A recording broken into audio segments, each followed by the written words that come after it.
Is this right, Ray? Is this right? Yes. What was his reaction? I just want to know. So, yeah, thanks about this. In my past, 10 years over career in the telco industry, the moment when I told my parents that I would like to, switch my career to esports, gaming, the reaction was, hey son, are you joining any like scamming company or are you trying to con somebody? So yeah, that was what I would say the last 10 years, the misconception many people towards esports or gaming. Even up to until today, I think that still many people see esports as the just entertaining. But in fact, if you're looking at those esports players in the world right now, they train, at least to 10 hours every day. Every day. Every day. It's like a real athlete. Yes, and they do, manage their nutrition, their sleep cycle. Yeah, in fact, they also like pretty same as the traditional athlete that you was mentioning just now. It is widely accepted that it is a viable solution. Guess how much the industry costs? The esports gaming industry is worth 1.75 billion US dollars, yeah? And who doesn't want a piece of that pie? So, what does it take to be a professional gamer now? Really, I mean, you just 4 from 5, still, I have to study for SPI, but at the same time, I have to train for an international tournament, 1 billion US dollars up for grabs. So what does it take to be that professional player? What support does it need? And what kind of teamwork strategy does esports build that, we the public don't see? I think, first of all, just one piece of advice to the youth: if you would like to pursue your career in esports, especially being a professional esports player, consult your parents. Have a good conversation, right? Don't try to be cowboy. Okay. Yeah, I mean, if besides those esports athletes that we have seen on screens or any competitions or tournaments, on top of that, actually, there's also a huge team behind the scenes who are really supporting this ecosystem. Like, for example, the game publishing, the game marketing, the esport managers, the coach, the tournament organizers. Yeah, the shoutcaster, the organizer. Yes, our Asian Youth Festival, something like this, are actually really helping and supporting in this so-called ecosystem or the industry itself. 59% of viewership comes from the APAC region, here in Asia. When we talk about global viewership and the global clout that Asia Pacific has. So why do you think this is so? Why is it that the developed Masala countries don't have as many esports players, but in Asia, my goodness, we are the best of the best? Why is that so? I think this is pretty much also because of our living lifestyle. The accessibility to devices? Yes, the accessibility to devices, exactly. Where, in our region, it might be not as easy as, we're talking about the spending power. Like, not everyone could afford very good PC, high-end PC, or even a console, PS5 and whatnot. Oh, expensive. Yes. But in Southeast Asia region itself, especially for mobile gaming, it is actually getting popular in a very fast pace. Because everybody can have a phone, right? Yes. And people as young as 3-5 years old are already having phones. I already see them playing Mobile Legends. So you're training them from young, is it? Definitely, yeah. I think this is also how the kids got first introduced to gaming, where the accessibility is way easier comparing to other regions where they only fancy on high spec PC gaming and console and whatnot. So easily accessible, and here's the thing, because it's such a big ecosystem, it's become a viable solution for life. Be a lawyer, be an engineer, but no. Here in the heart of maybe rural Philippines, maybe rural China, you can be a world esports champion. Is that the dream? Yes, that is the dream. That is the dream. In fact, most of our world championships they came from rural area, not necessarily big cities. Really? Yes. Now that's something that's truly amazing. That is true accessibility. That is true empowerment. Doesn't matter your caste, doesn't matter your economics. If you have a mobile phone, you can be a champion. That is true empowerment. Thank you very much. Let's give him a round of applause. Very done, very well done. We're going to go into pickleball as well. Again, the fastest growing sport in Asia. So many pickleball courts suddenly mushrooming. We think we're 400 plus now and growing. It's grown, the sport has grown 59% in 90 days. How do you even count that? You know, and as the CEO of Baseline, I do believe this application has changed the way we look at not just pickleball, but sports in general. Can you comment? So thank you for the opportunity to speak today. Speaking about our platform Baseline Sports. Actually, before I even talk about my company, does anybody here play pickleball? A raise of hands, maybe? Hey. Okay, not enough. Wait. Not. But they're all not youth. So actually, Baseline Sports is a tournament management system. So we do live streaming and live scoring. That's kind of our unique selling point. So I would consider ourselves like the digital backbone of racket sports. So actually, we don't just do pickleball. We do badminton, we do tennis, and then now we're tapping into padel. So anybody who's trying padel, please let me know. But pickleball definitely is about 90% of our sales last year. I think we've only done maybe like 3 badminton tournaments and 1 padel, that's it. Yeah, so one of the things that I, to talk about like pickleball is that the idea of it being a sociable, inclusive, accessible sort of like sport. I think that's why it sells very well, amongst the youth. That's the secret to the popularity, Yes. I see, because it is accessible. And I'd say it's not hard on the knees. That's why the not so young can also play, right? But moving forward, it's not just a sport now. For me, it's a phenomenon. It's become a phenomenon. And it's become very competitive, hasn't it? What contributed to that? I think our company. not just that. I think one of the most incredible thing about pickleball. So to give you a little bit of background, actually, I picked up pickleball probably April of 2024, and then before that, I barely played any sports. I was actually in the music industry for like 30 years. Oh, okay. I was a classical pianist. What a privilege! So it's never too late to switch your career. So anyway, I picked up the sport, and it was just one of those like social sort of activities. My friends called me up and hey, dude, there's a new court up in Mount Kiara called Pickle Social Club, and it's kind of where it's all about the vibes. A lot of people our age hang out there. There's this great music selection, food is great. So I just thought, why not? So I picked up rented a 5 ringgit paddle, and I served the ball, and it landed on the wrong court, but it's okay. We all had fun. Everybody had a good laugh.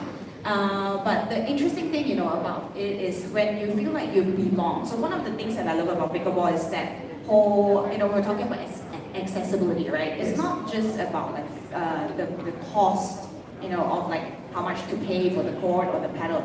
It's more about psychological access. Pickleball courts are smaller, right? The rules are fairly simple. When you first start playing the game, it's as long as you hit it to your opponent, and that's about it. You just want to bring the ball from one court to the other, and that itself eliminates the whole idea of like being afraid of challenge or pressure, right? So there's a bit of a safe space, and you feel like you belong to this sport. I think Everyone can do it. Exactly. And then once you feel safe with the sport, you start to feel like you belong with that community. And then you try to blend in, and you continue to want to be in that community. But the people around you will change you, right? So that's why they say surround yourself, with your friends, better friends. My mom always says that, right? Then when the people around you start to play better, you have that sense of urgency that you want to catch up. And that's how a lot of people started, feeling like maybe I should buy better gear. Maybe I should show up with better shoes. And then, maybe I should take some coaching. You are mining the FOMO. And I'm very good at it. That's a really great business concept, isn't it? Yes, Farm to FOMO. Yeah. FOMO is fear of missing out, for those of you who are not youths. And so with this fear of missing out, you invest yourself a bit more into the game, you buy better equipment, and then you get used to the rankings. There's a ranking system within Baseline as well. Do you think that's also been a difference? Because youth very competitive, you guys already like, looking at you, eyeballing you. So you think you can take me on pickleball? What's your ranking? What's your ranking? Whoa, right on. So is that a contributing factor as well, technology? Yes, definitely. I would think so. The whole idea that it's everything is so accessible. Again, the word accessibility, right? So it's like you will check your friends Reclub Duper. So that there's this app called Reclub where you can basically just connect and join some random games wherever you are. So if I'm in Kota Kinabalu next week, right? I'll just look at Reclub and say, oh, let me see if 8 p.m. if there's a game, and then you start checking out all the rankings of other people, and you might think like, do you think I might be able to win a game or two here in Kota Kinabalu? Like that kind of feeling. Yeah. So that's the fun part of pickleball, and we all. I don't know if anybody's familiar with the system like Duper. That's actually the official rating. Duper ranking, is it? Yeah, Duper ranking. So I thought that only Asians are calculated with numbers, and Yes. that we're competitive. But Because we're Asian. yeah, We like our numbers. but actually in the US it's a big thing too. Really? So yes. Wow. Yeah. And I can see the world's converging, then the best of Asia like looking in the West, like, let's take a look at your rankings. So it's the connectivity that really makes a difference. We're going to go more into that as we go into regional. Thank you very much. Ladies and gentlemen, let's give a round of applause for Shan, the great work she's doing with Baseline Sports. And when we mentioned music and we mentioned the name Kerapan, my friend, you are coming from pedigree. Of course, Michael Kerapan is a very well-known musician, a classic jazz person. I got a secret as well, Shan. You used to be a classical pianist. I started my career as a boy band singer. Yeah, and that's how I know your father. So does that mean Ray, you also in music at one point? In the shower. I was a street dancer before. Does this count? You're a street dancer, so see all the so. youth of today No, very no, no. multi-talented, I must say. But I remember those days, back in the day, I'm sure many of you, some of the reporters are from the music industry as well. Back in the day where you want to get famous, you want to be seen. I remember in my youth going to Live Record, going to Warner, knock on the door, here's my sample, do you think I've got what it takes? And they'll, don't call us, we'll call you, And it's about waiting, and even if you get signed up, and then there's the lobbying, going to the radio, and a lot of things has changed. The whole ecosystem has changed towards empowerment. Daniel, you were there since young, and of course looking at your father. What are your thoughts on this evolution of the ecosystem? Well, Nas, I think nail on the head right there. I think people, especially today's generation, needs to have a bit of perspective on how it was like to get 1 million views back then, right? There's no internet, so how to have views? Back then, to get 1 million people to listen to your music, you said the whole entire process. You'd have to get funding. You'd have to get a label support. You'd have to go to a studio, spend months and months to record. Hopefully it comes out okay because there's no post-production. Okay. Take your CD or your demo, take it to a radio station, hopefully buy a box if they don't want, buy spots, take it to the MTV, spend more money for MTV. All this, pay distribution to get it out, and hopefully it gets printed for one single. For one song? For one song. Whoa! I mean, it's such a big contrast to today. When today, what we are fighting is, I guess, algorithm, but this is where you find your niche. This is where you hone your art. And when you do something like that, and artists are true to their own originality, especially the youth, this is where they can find their audience. And their audience can go all around the world to millions and millions of people. And that is accessibility, something that they never had back in the day. So really, truly, technology is the liberator of youth, yeah? Exactly. Well done. I mean, the thing is, we mentioned it before, for youth to own their space. Marina mentioned it, Chris mentioned it as well, for youth to own our space. In the music scene, what does that truly mean? Well, going back to actually what I was mentioning about social media platforms, all these artists today are coming out with such new, fresh ideas. Yes. And they're no longer competing to fight for a single spot on the radio or MTV. They're actually building their own audience in their own respective social media platforms. Take for example YouTube, Instagram, TikTok. All these platforms give artists to actually be true to themselves and create their own fan base. That's what it truly means to own your space, because people will be following you, listening and waiting for your updates on your platforms. And also, let's be real, to make more money as well. And I mean, some people say there's less money, but some people say, no, with opportunities you can make more money. I'll share a story with you. I have a cousin who's 21 years old. He was a Bank Negara Malaysia scholar. Yeah? Bank Negara Malaysia scholar. Parents so proud of him, like, oh, uncle, auntie, like, oh, okay, my son's going to be somebody, awesome. He does his internship, and he comes home and he says, nah, I don't want to do this. He locks himself up in his room. He now calls himself Mozzie, and he's an international rapper on TikTok. And his father called me up and Gunas, please speak to your cousin. I don't know what's wrong with him. He had a good job and now he wants to be a rapper. I don't understand what he's saying even. And when I asked my cousin, like, why are you doing this? He said, Abang, I'm making 4,000 USD a night. A night. From streaming on TikTok, exposure. performance and exposure. Exactly. And when I told his father, do you know how much your son is making? He's making more than he can ever make Bank Negara Malaysia. And that's when my uncle went, really, you're speaking that much?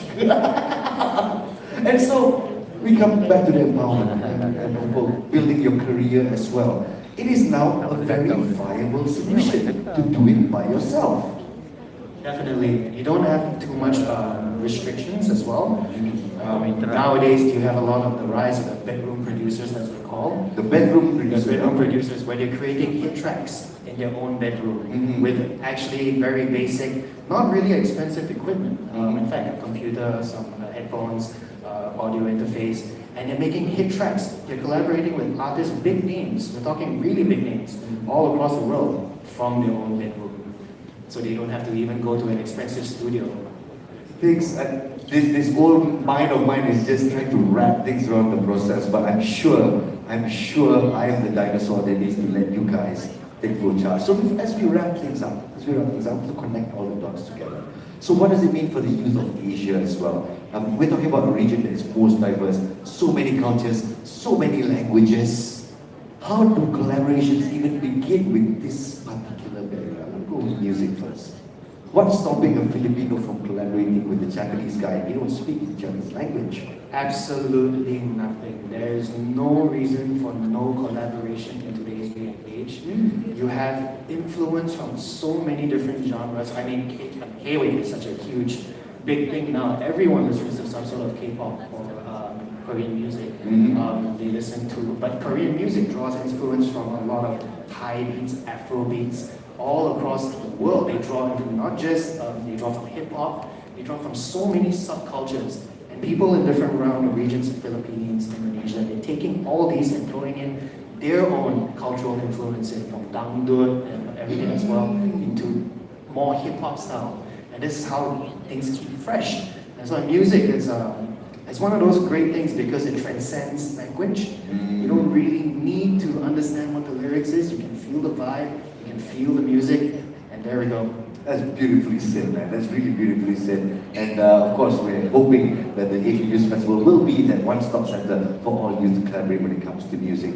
Pick up all now. You know, we said, talk about the scene in Malaysia, but what about Asia? How's it growing in Asia? And will Baseline also be a part of this growth? Yes, well, actually, the growth in Asia is pretty insane, I would say. So I haven't been, I've been traveling since November. I think this is the first week that I've been here, like in entirety in Malaysia, since November. Wow, beats being a classic pianist. Yeah, well, and then I think it's because one of the I would say like a game changer for us last year. So there's a huge pickleball series that's called the PPA. And they had their Asia stop last year. So actually KL had 2 stops. Wow. So if you were in one of them, you would have seen the craze of the crowd when, like the world's #1 Ben Johns. Ben Johns was here, Yeah, yes. so I think at one point during the finals, we had about like 2,000 packs in one, all crammed like sardines in one court. Wow. Yeah, so just to see them play, know. But the interesting thing is, I mean, all respect to all the players, but the Asians were performing. Yeah, the Wow. Asian players, they all rise, above rose above the pressure. And then, yeah, and so now you see we're hoping that more and more players, especially now that I think Malaysia is the second fastest growing country in Southeast Asia, and then Vietnam is on one. And then I think soon the Philippines is picking up, Indonesia, so yeah, it's just crazy how pickleball brings all of this together, or connects people even. So I really hope that through this festival, it's not about winning medals. It's really about the inclusiveness, just having a shared space together so that we can create more new synergy beyond sports, I would say. Yeah. You said the magic word, inclusiveness, not just here in Malaysia, but across the region of Asia here coming to enjoy the sport pickleball. When it comes to esports gaming though, okay, so I don't know how many of you play esports games, I admit. Even an old man like me wanted to know what it was like. So I indulged a little bit. One of the issues was language. Because when you play in a clan and when you play across the world, it's a borderless world out there. You play with South Koreans, you play with Vietnamese, you play, and they all have their own language. And so the problem was when we were trying to collaborate to solve a mission or something, then these Vietnamese will do their own thing, and the Filipino will do their own thing, and then we're like, hey, korang semua pergi mana? Datang mana cepat sini? So there was always this problem, this barrier. So what changed, man? What changed? So yeah, that's correct. This is always the biggest challenge of how do we cross the barrier of language. Let's imagine, let's just put it this way. Do you watch football? Yes, I do. Yeah, I watch football as well, right? So, by all means, even if we don't talk, right, we understand what is going on inside the game. So, what changed over the years are, along the way when we are introducing more and more about esports, the game rules, this and that, to the public, or even to the world. That's where it creates a connection of everyone actually understand what is going on inside there. But of course, if you would like to have it in a more strategic and professional way, you need to speak the same language. But at least connecting people, no longer having the language barrier anymore. Yeah, and of course we hope that moving onwards we can create more and more connecting dots. Like for example, we put in music into it. Imagine if you play a game without music. That's weird, right? That's weird. And I understand from esports, you can actually cross genres as well. I understand there are companies that have a production company, they have a music company as well. Why would an esports company have a music company? Yeah, because as simple as music is important. It's very important inside gaming. Can I answer that one? Yes. So yes. Sorry. One of the biggest game developers, especially coming out from China, is MiHoYo, HoYoverse, and they have their own internal production company where they do concerts and shows, orchestration. Their game is called Genshin Impact. Yes. And it's one of the biggest mobile and cross-platform games out there. And one of the biggest things that they actually used to reach out to their fan base was concerts and music. They had some fantastic orchestrations, fantastic shows of some of the top musicians, orchestral performances. I recommend anyone go check them out because it was such a brilliant move for them to actually use that to reach out to a whole new audience that wasn't just gamers. Wow, excellent. So of course they use the really moving the world in ways that I cannot even imagine. And so ladies and gentlemen, I say give them the keys to the car, let them drive us towards a brighter, more inclusive future. This is to the success of the very first Asian Youth Festival 2026. Thank you so much, Ray. Thank you, Sean. Thank you, Daniel, for sharing your thoughts, and may we wish you the best of success in connecting and collaboration with the youth of Asia. And there you are, get excited, ladies and gentlemen, as we bring this on the 10th till the 12th of July at the Mines International Exhibition and Convention Center, supported by the Ministry of Tourism, Arts and Culture, and of course, all Malaysians, no matter your age. Let us empower our youth to continue leading us towards a brighter, harder, stronger future. Baiklah para hadirin sekalian, rakan-rakan media, as soon as this is done, we wrap things up here on stage. we'd like to open all of you to our media press conference session. Sekali lagi kita ucapkan sedikit-sedikit terima kasih kepada Deputy Minister of Tourism, Arts and Culture Malaysia, Tuan Chew. Thank you so much. We'd like to request, is our Deputy Minister staying for the press conference and for lunch as well?